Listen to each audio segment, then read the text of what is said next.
High five. Ultimate Fighting Championship, UFC, returned to action last night Sat. August 28, 2021, with UFC Vegas 35 going down from inside UFC Apex in Las Vegas, Nevada.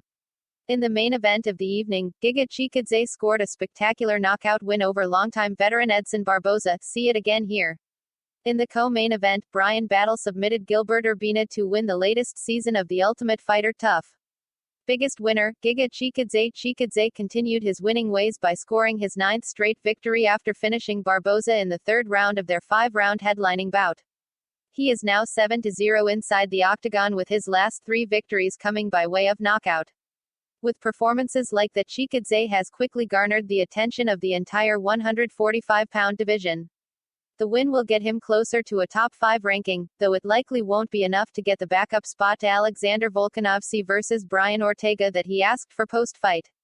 And that's okay, his time will come, and another spectacular finish over a big-name opponent could be just the trick.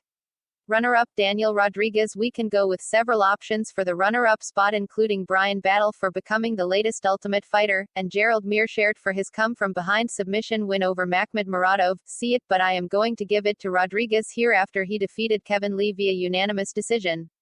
Touted as one of the best rising contenders at welterweight, Rodriguez has gone 6-1 in his short stint with UFC so far. He has picked up big wins over Tim Means and Mike Perry, but taking out a former title contender is huge for Rodriguez, who is an impressive 16-2 overall in his career.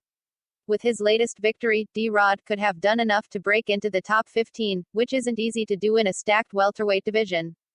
Biggest loser, Kevin Lee. After once competing for the interim UFC lightweight title against Tony Ferguson, which he lost, the Motown phenom hasn't been able to get his groove back. Since losing to El Kukai, Lee has gone 2-4 and has lost 4 of his last 5 fights.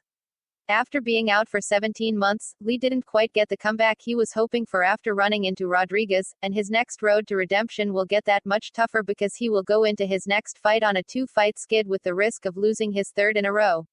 If that happens, there is no telling what his next career move will be, so he is going into it with a ton of pressure on his back to perform well to pull out the much-needed win. Where it's gone wrong for Lee is hard to pinpoint, but he needs to go back to the drawing board to get back to the winning ways that once got him to the big dance. For complete UFC Vegas 35 results and coverage, click here. Punch the like button and kick the subscription bell.